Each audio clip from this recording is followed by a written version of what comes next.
In between yesterday and today, the second round of hostage release was slated to happen, except the Israeli government, according to Hamas, has not followed on the conditions of the hostage release, including but not limited to, one, refusing to release the women and children by length of sentencing. That was one of the conditions. Like, the longer people that have served, the faster they would get out in the first round. That didn't happen. So they said, we're going to hold off on hostages unless you follow the conditions. 14 hostages and 42 prisoners will be released on day 2 of the ceasefire between Israel and Hamas. On Friday, the first 24 hostages, including small children and grandmothers, crossed to safety 7 weeks after Hamas militants triggered the war after they stormed southern Israel, killing 1,200 people and abducting 240 others. Also on Friday, Israel released 39 Palestinian women and teenage boys from prison as part of the temporary truce, which calls for the release of 150 Palestinians over the coming days. The first 24 of some 240 hostages taken by Hamas were released Friday. Videos like this one of 9-year-old Ohad Munder stepping into a Red Cross truck, the first proof of life family could believe. By the way, I'm waiting to see Ohad, and I can't wait to give him his Rubik's Cube, which I know he really loved, and he probably missed it so much. And that's the first thing he takes everywhere he goes.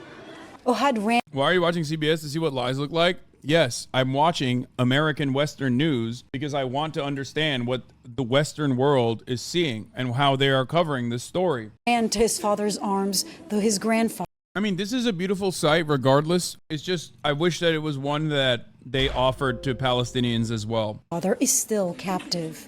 But after 49 days held. But like, ultimately, it's not one that will ever be afforded to the Palestinians. It's also being deliberately tampered and squashed. The Israeli government is basically stopping any kind of mention from the Palestinian side that shows their humanity from going out there. And not only that, but if you look on Twitter, the Israeli side, at the very least, like the ultra-nationalists who are defending the Israeli occupation, for example, have been abhorrent in their display of racism and dehumanizing rhetoric towards Palestinians, as they just straight up deny humanity to any of the people, the hostages that were released from the Israeli side, and just straight up claim that every single person that was released is actually a terrorist and should not have ever been released. Family reunions are underway for these 6 Israeli elderly women, 4 children, their mothers, and 11 Thai and Filipino freed hostages who made it from Gaza into Egypt and finally across the border into Israel. In exchange, Israel released 39 children and women held in their jails.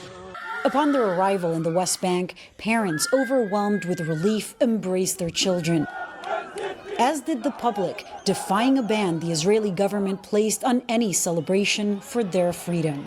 For more on the Palestinian prisoners released as part of today's agreement, I want to bring in CNN's Nima Al-Bagir, joining us from Jerusalem right now. Nima, I understand you were outside a prison in Jerusalem where Palestinian prisoners were released and reunited with their families. What did you see? Well, Wolf, we weren't allowed to see anything. Israeli authorities blocked off roads, corralled the media into one location, brought the Palestinians in through the back door when they received them, and then only allowed family members to come in very limited single file in individual cars. And there's a reason for that. Because unlike the images of celebration, which you might have seen from Ramallah and the West Bank, here in East Jerusalem, Israeli authorities were better able to enforce the diktat of their far-right national security minister, who has deemed the prisoners released today as terrorists. But not just that, he said any Palestinian who celebrates will themselves be charged as terrorists. I mean, just to break that down a little bit, there is no grounds to call them terrorists because by Israel's own reckoning, those 39 prisoners were 15 minors, 10 of whom were only charged, and 24 women, 23 were detained, not charged, and 10 of the minors were detained, not charged. So it complicates telling this story.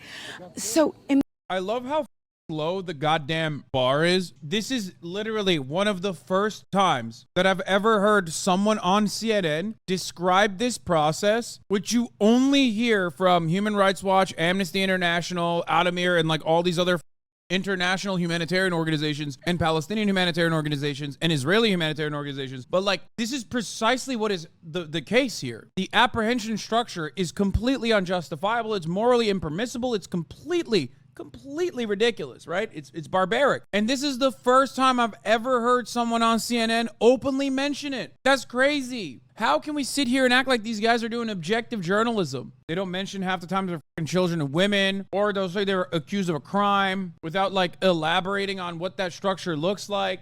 Imagine your daughter has come home to you and you have to hide indoors to express your joy. I want to show you this video, Wolf, of a daughter reuniting with her mother that was sent to us by the family. Take a listen.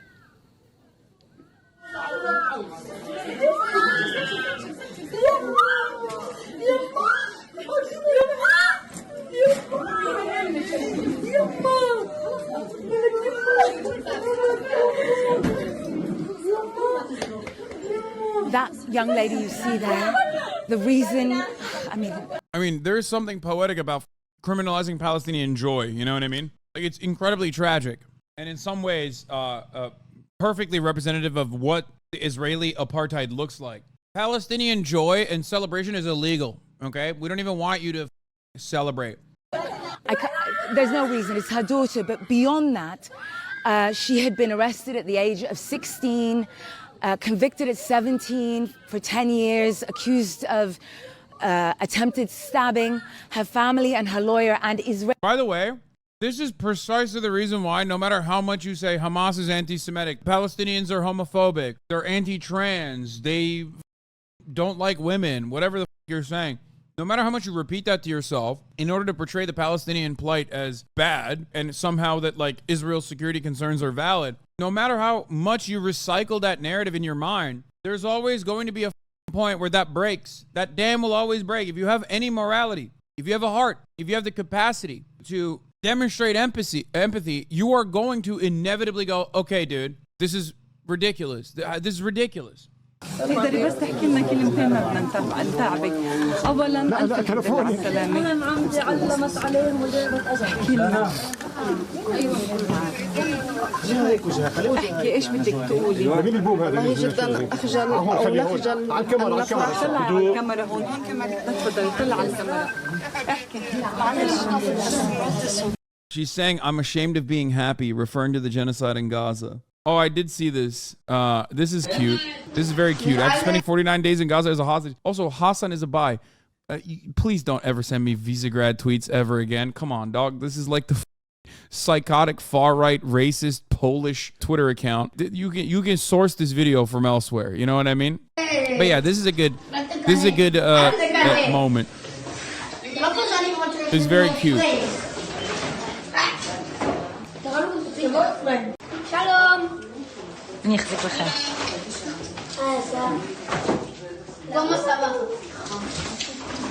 אתה רוצה ללכת הצידה לדבר? בוא נלך וניתן לו לדבר איתו קצת זמן.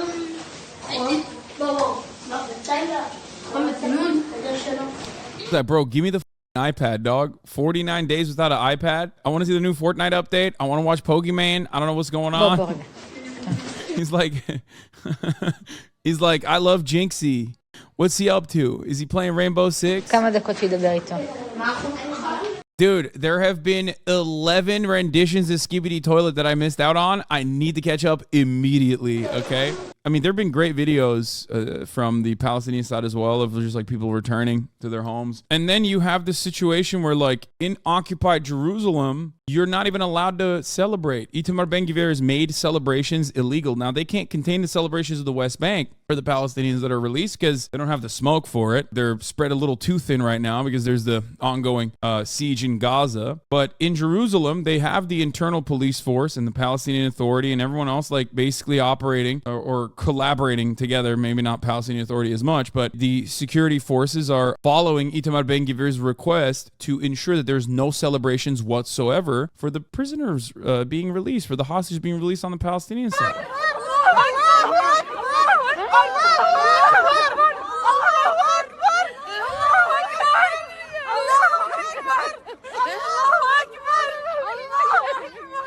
Look at them. They're saying Allahu Akbar, which is, of course, a call sign for terrorism.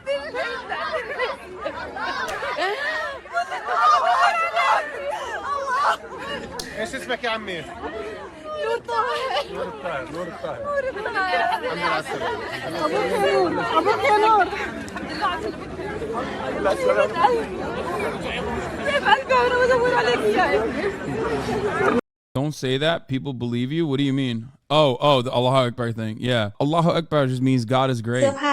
It could be like, praise be, thank God. It's similar to that. He said that he was neither tortured nor assaulted, and he'd been fed good food. He was very well taken care of. The sister of a Thai captive who was released from Gaza speaks about his experience there. ครั้งแรกเพื่อนเขาบอกว่าโดนยิงเสียชีวิตในแคมป์ทั้งหมด10 I thought he was among the 16 shot dead. คือมีวิทูลอยู่ในนั้นด้วยค่ะทางบ้านก็ Our family was very sad. ค่ะส่งศพกลับมาทั้งหมด But when they sent the bodies back, he wasn't there. His face was very happy and he seemed okay. I mean, did she contact them? Did she talk to him? He said that he was not tortured or assaulted. น้องบอกว่าไม่เขาไม่ได้ทรมานเลยเขาไม่ได้ทำร้ายร่างกายแล้วกับข้าวน้ำอะไรกิน And ป have ก been ติ fed เขาบ good อก food. คือเขาก็ดูแลดีใช่ไหมคะ ดูแลดี He was สภาพร่างกาย taken care of ก็ไม่ได้ very โทร well. มไม่ได้อิดโรยเปื้อน God, Twitter video is so bad. It looks like he just stayed in a house, not a ใน tunnel. บ้านในอะไรทั่วไปเหมือนไม่ใช่อยู่ในอุโมงค์ I don't know, brother. When I was in Iraq, they said Allah's snack bar and bad stuff happened when I was doing imperialism. Yeah, like that one vet who's like, listen, for all the folks out there wondering, waiting, you hear Allah's snack bar and you know some shit's about to pop off. Isn't that kind of insane? What if Israel simply resumes the bombing? Wouldn't that be an L for them? So one thing to remember, and Rashid Khalidi had a conversation with Jeremy Scahill and Murtaza on the Intercepted podcast, which I was listening to earlier. Rashid Khalidi, of course, is a Palestinian historian scholar, Edward Said scholar. They asked Jeremy Scahill asked them, like, do you think that these were goals that Hamas actually accomplished? Like, what were Hamas's goals in your opinion?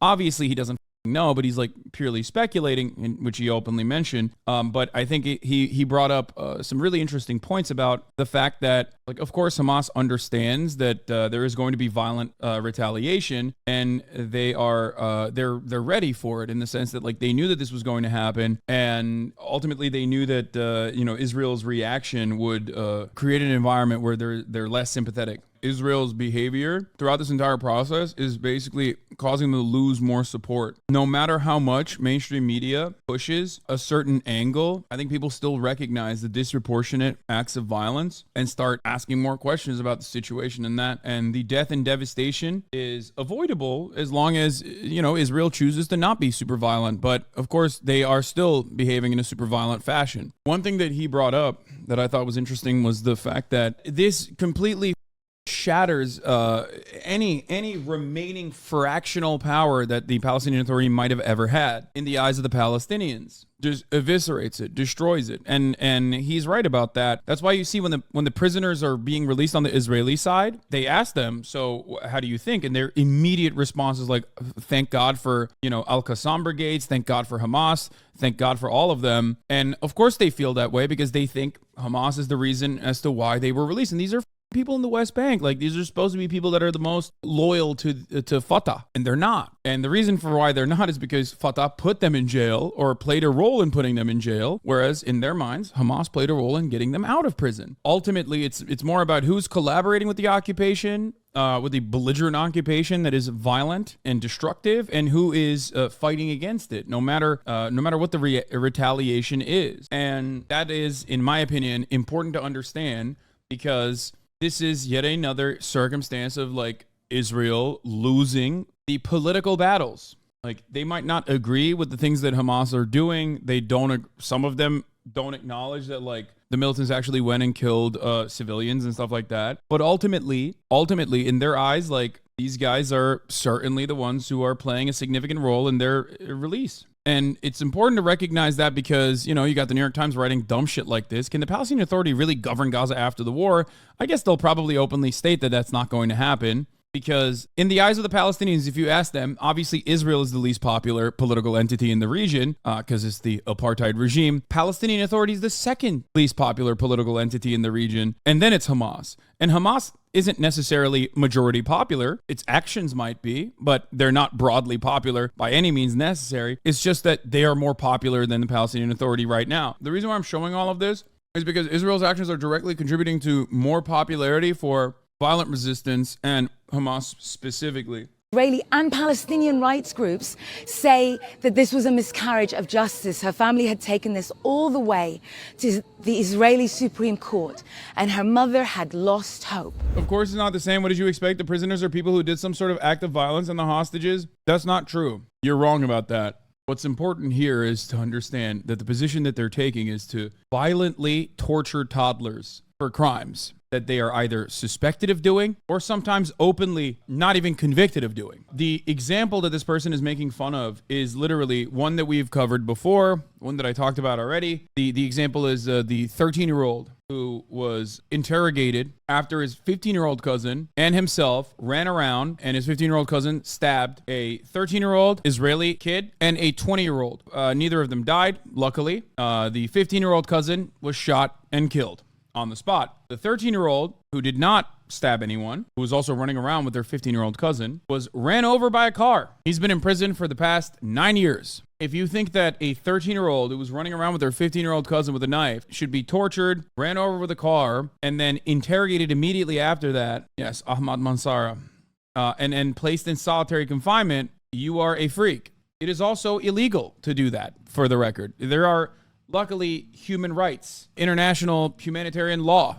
The reason why people are coming in here is because I responded like this to one of these supposedly apolitical freaks. I said, indefensible monsters, the Quds News Network. Ahmad Mansara was kidnapped 8 years ago when he was only 13 years old. This leaked video shows an Israeli officer interrogating him. This is how the Israelis treat Palestinian children. He said, amazing journalism, Hassan. I said, you think it's okay to torture and extract the confession out of a 13-year-old, you depraved freak? Do you know anything about this case? He was run over by a car before this. His 15-year-old cousin who stabbed 2 people was shot dead on the spot. He was interrogated without his parents present. He was interrogated without a lawyer present. Immediately after being run over with a car, he had wounds on his head. It is completely and utterly ridiculous. But of course, you can very clearly go, well, he was stabbing people, which he wasn't. He objectively was not. The thing is, he wasn't even falsely accused of the stabbing. The Israeli courts literally found that he did not participate in the stabbings. There was no blood on his knife or anything like that. He's serving a 9.5-year sentence for attempted murder. If a 13-year-old Israeli did the same thing, I still would not think that it would be appropriate to torture them and put them in solitary confinement or have the goddamn Supreme Court post hoc slap together a new law that they literally apply after they pass the law so that he could be held indefinitely at the age of 13. Like a new terrorism designation was given to child terrorists that they retroactively applied to Ahmad. Yeah, another stabbing case detainee released. I shared pics. I shared on Reddit, and Reddit didn't like it. Yeah, woman reunites with her mother. She was captive by occupiers for 2,966 days. This is the other woman. You saw the video of it. As far as I understand, that woman specifically was arrested, was permanently jailed, basically indefinitely held in indefinite detention for the crime. No, that's not the woman with the fingers cut off. I don't know that story. I've just read it in the chat. But that woman basically was placed in indefinite detention for the crime of having a settler claim that she wanted to stab someone. They didn't find any evidence whatsoever. Just a settler at a bus stop said she wants to stab people, and everyone was afraid of her. So they apprehended her in prison for 6 years, Israeli detention for 6 years. She was 16 years old. And there are so many instances like this. There are so many. Here's Adamir, the Palestinian prisoner organization that wrote about this in 2017. Jerusalemite child received sentence of 8.5 years. Palestinian child Marah Bakir has been sentenced by an Israeli court to 8.5 years in prison, including 10,000 NIS fine. Marah Bakir is a 17-year-old girl from the city of Jerusalem, was arrested on October 10th, 2015 after she was shot 10 times in her left arm by an Israeli soldier. According to an affidavit, Marah was not carrying anything, and when the soldier asked her to raise her hand, she did so, but he pushed her, which made her fall on the ground. When the police attended the scene, a police officer pushed her to the ground again, causing her to hit her head with the ground. The police officer started searching her body with his hands, took her headscarf off, and took her clothes off until he reached her underwear. She was later transferred in a degrading manner by an ambulance to Hadassa Ain Karem while she was left without clothing despite her request to cover her body. Later, an investigator from the police attended the hospital while she was naked and her body bleeding and asked her if she tried to stab a soldier, which she denied. Later, she was forced to enter the operating room without being informed of the nature of the operation or her medical status. She was then put in a room with her hand and leg tied to the bed all the time, with the presence of 2 male guards who cursed her and her mother repeatedly. One of the guards told her to die, and another guard took a selfie with her against her will. Marah was taken to the court on a wheelchair with the legs cuffed, and currently she's suffering from fractures in her arm. She got shot 12 times in her arm. Why? Suspicion that she might want to stab someone. You think that shit's all right? I don't think it is. No due process. But that is yet another number. In the eyes of the broader ultra-Zionist, ultra-nationalist people who are defending Israel, she's another terrorist. She probably did want to stab someone. Even if she didn't have a knife, if she did, she might have stabbed someone. And that's why it's okay. It's okay to apprehend her as such and shoot her, because it's just straight up disregard for the humanity of these people that live under a brutal occupation. And there's no celebrations. Ahead of Bakir's release, her family said they did not have any information about when she would be coming home, but they knew that if the Israeli occupying force stormed your house, that meant that you're most likely going to have your relative come home. How fucked up is that? Israeli forces also blocked all entry to the neighborhood where Bakir's family is located. They have stationed soldiers in front of the house, ensuring no groups can gather. I remember the details of this one specifically because I remember, like, when you hear her name mentioned on Israeli Twitter, they're like, oh, she was trying to stab people. But when you look at the details of the case, remember, this is the occupying force. They do not, under any circumstance, ever hold a consistent principle or uphold habeas corpus and regular due process in their treatment under the court system for Palestinians as they do for Israelis. So just, something to remember. Al Jazeera reporter Nijwan Simri is at the house of Isra Jabis, one of the Palestinian women to be released tonight. Israeli forces are storming the houses in Jerusalem, apparently getting people out of the house before the arrival of Isra. Why so many forces are mobilized? אני לא מהמשפחה, אבל אף אחד לא אמר שאסור שעיתונאים יהיו כאן. ובדיוק בקטע إذا كما تشاهدون قوات كبيرة من شرطة وحرس الحدود اقتحموا منزل عائلة إسراء جعابيس وبدأوا بإخراج أقربائها، يعني العائلة الضيقة هنا. قوات كبيرة يريدون إخراج الجميع من هنا. هذا تكرر يوم أمس أيضا في منزل أسيرات أخريات. قوات الاحتلال لا تريد أي أحد هنا بطبيعة الحال. هذا They keep chasing the journalists away to prevent Isra Jabis' freedom arrival moment from being covered by the press. They don't like to see hugs, kisses, and such things. This is how Palestinians are dehumanized. They are literally forcibly trying to kick the relatives out, keep the relatives out of the house, kick the journalists out. They forcibly do not want any kind of celebration to be filmed even. Why is the question you must ask. You must ask yourself, why is it that they are so scared and so worried? Isra Jabis is the Palestinian woman that was seriously injured. Jabis is a 31-year-old Palestinian, planned to detonate a gas tank near a soldier's hitchhiking station close to Ma'ale Adumim. Police officer Moshe Chen stopped Jabis' car, at which point she yelled, Allahu Akbar, and detonated a bomb. Holy f***.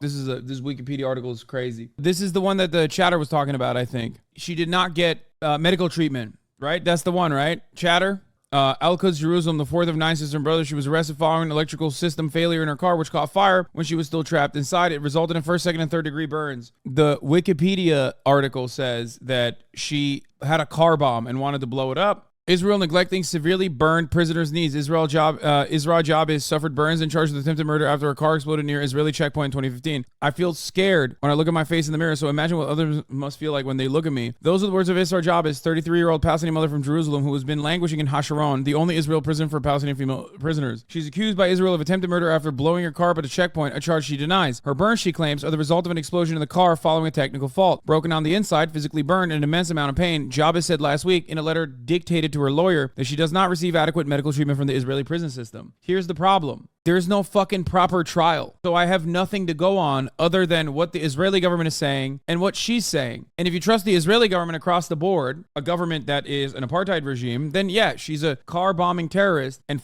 her, who gives a shit. If you trust her perspective, which I'm more sympathetic to, considering that she is Palestinian and living under an occupying regime and under an apartheid, I am more sympathetic to her plight regardless. However, whether you consider her a terrorist or not does not change the reality that she is supposed to get the proper medical condition, the proper medical treatment, that every single prisoner deserves. Israel freezes their dead detainees until their corpses complete their sentences to deprive surviving families of burying their family members. They're maybe the most inhumane government on the planet. I've never heard of this before. What? I don't know if that's correct or not. It was upvoted on your subreddit, so it must be real.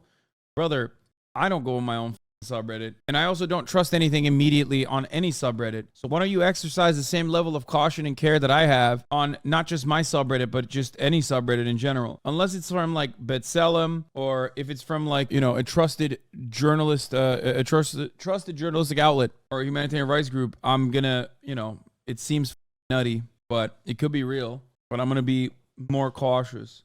Palestinians demand Israel hand over body of prominent prisoner. Israel's refusal to hand over the remains of Qadr Adnan has drawn scrutiny in the country's practice of keeping bodies as leverage to bargain for Israeli remains. What the in Israel, Palestine? Oh my God, it is real. What the dude? This is literally what I mean when I said like every day, even after years and years of covering this shit, and every day there's something new that I find out where I'm like, what are you saying? That's anti-Semitic, right? Like that's an anti-Semitic conspiracy. Like there's no shot. Like it sounds like a conspiracy. Like the cum extraction shit was shocking to me. The first couple of days of the conflict, the first couple of days of the bombing campaign, chatters would come in here and be like, did you know that Israel has a semen extraction squad? And I was like, no, they don't. Shut the fuck up.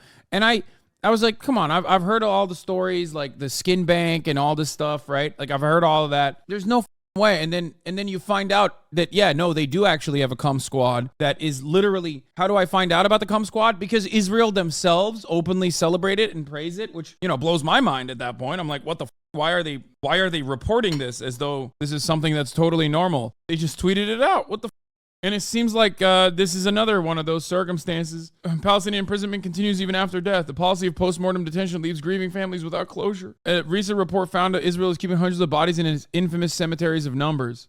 Shadi had gone out to carry a suicide bombing at the entrance of the illegal Israeli settlement on Ariel in occupied West Bank, killing himself and wounding 15 Israelis. We had no idea that he was planning to carry out an attack, Nasser says. If I had any suspicions, I would have beaten him up. I would have thrown him at home. A father losing his son, how am I supposed to feel? 15 years later, Israel continues to refuse to return Shadi's body, or what's left of it, to his families for burial. The youth's remains are said to be in Israel's infamous cemeteries of numbers, along with hundreds of other Palestinians. Palestinian right groups estimated that there are at least 249 Palestinians, including Shadi, buried in cemeteries across Israel's closed military zones, and 9 others in freezers in Tel Aviv. They're in freezers? They're in freezers, dude? Amani Hashem, a Palestinian mother of 2 from Al-Quds, released, jail since 2016, was released. The occupation forces prevented her family to rejoin by seizing all the confections and cookies prepared to welcome her, but that didn't hold them back from celebrating her returning. Oh my God. Let's go back to Al Jazeera Live. Let's see what's going on. Have been killed by Israeli forces fire in different areas. So it's not like this is a place that is safe. But Palestinians, many of them would tell you that those prisoners wouldn't have had the chance to be released if it wasn't for a deal like this one. So there's a lot of, pride, let's call it. They believe that it's time to show some sort. It's pretty funny to raise the Fatah flag when those motherfuckers ain't doing shit. That's why you'll see in the West Bank a lot of dudes straight up flying Hamas colors now. Because, they did it. Like it or not. It don't matter. You might hate it. I don't agree with them. I don't agree with their worldview in general. The one thing that I do agree with all Palestinians on is that the occupation must end because it's correct. That is the correct position. That's the moral position. Yet be rearrested by the security forces. And it happened before, when we talked about the deal that saw the Israeli soldier Gilad Shalit being freed as a part of a hostage as a part of an exchange prisoners swap deal. Most of those who have been released. What is this? I don't know if we're freeing a lot of prisoners. A lot more people have died. It's not exactly a win. It's not. But that's how gruesome the conditions are. As part of that deal, we're talking about 1,000 Palestinians have been rearrested.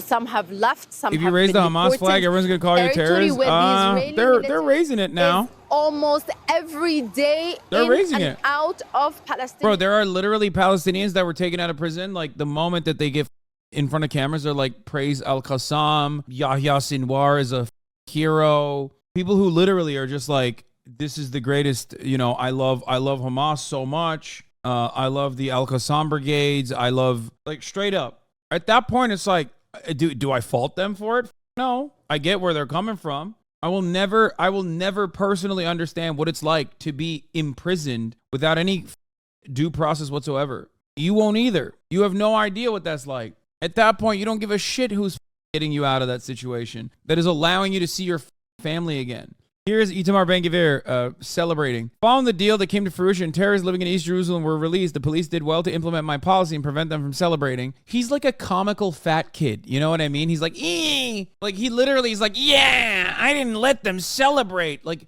he's like a villain. He is actually like a childish villain. Like, yeah, what are you, Eric Cartman? Like, what the do you mean? How do you live like this? How do you live like this? How? He is like an online troll. It's nuts. But the way that it's being talked about on the Israeli side from all the people who are like very frustrated that a single Palestinian has been even released from indefinite detention is so crazy. Where they're like, this is a false equivalence. You cannot equivocate the morality of like Palestinians being released to the hostages being released on the Israeli side. Like the hostages released on the Israeli side are like babies and children, and then the hostages being released on the Palestinian side they're all monsters. They're bloodthirsty. They're prisoners.